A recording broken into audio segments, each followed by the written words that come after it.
পরিবেশের ভারসাম্য রক্ষা এবং সবুজ বাংলাদেশ গড়ার প্রত্যয়ে নারায়ণগঞ্জের রূপগঞ্জে অনুষ্ঠিত হলো যুবদলের বর্ণাঢ্য বৃক্ষরোপণ ও চারা বিতরণ কর্মসূচি।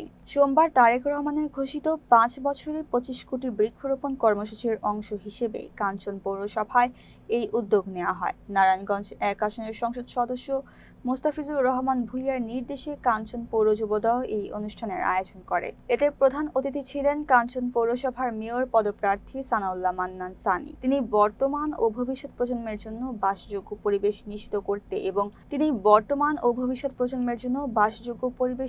করতে এবং জলবায়ু পরিবর্তনের ঝুঁকি মোকাবেলায় সবাইকে অন্তত একটি করে গাছ লাগানোর আহ্বান জানান। অনুষ্ঠানে স্থানীয় যুবদল নেতাকর্মী ও বিভিন্ন শ্রেণী পেশার মানুষ অংশ নেন। পরে উপস্থিত সবার মাঝে বিভিন্ন প্রজাতির গাছের চারা বিতরণ করা হয়।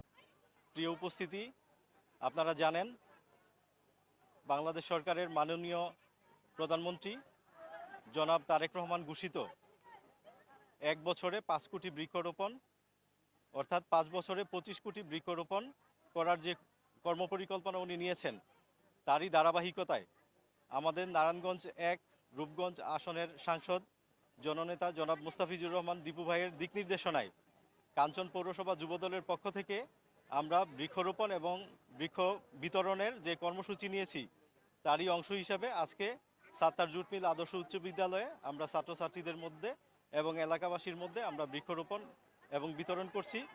এবং কাঞ্চন পৌরসভা যুবদলের পক্ষ থেকে আমাদের এই প্রোগ্রাম অব্যাহত থাকবে। আমরা বিভিন্ন স্কুলে, বিভিন্ন প্রতিষ্ঠানে এবং হাটবাজারে আমরা জনগণের মধ্যে বৃক্ষ বিতরণ করব এবং আমাদের আশেপাশে এলাকার বিভিন্ন জায়গায় আমরা বৃক্ষরোপণ করব।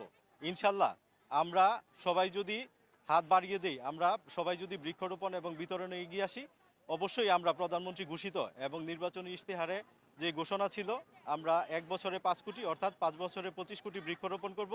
বৃক্ষরোপণের মাধ্যমে আমাদের দেশের যে জলবায়ু পরিবর্তন, সেই পরিবর্তনে এবং সেই বৃক্ষের মাধ্যমে আমাদের দেশের আবহাওয়ার পরিবর্তন হবে এবং বিভিন্ন ফলজ গাছ রোপণের মাধ্যমে আমাদের দেশে যে ফলের অভাব রয়েছে, সেই অভাব আমরা পূরণ করতে পারবো এবং আমরা আশাবাদী অদূর ভবিষ্যতে আমাদের দেশে কোনো ফল আমদানি করতে হবে না। আমাদের নিজস্ব উৎপাদনের মাধ্যমেই আমরা আমাদের দেশের চাহিদা পূরণ করতে পারবো ইনশাল্লাহ।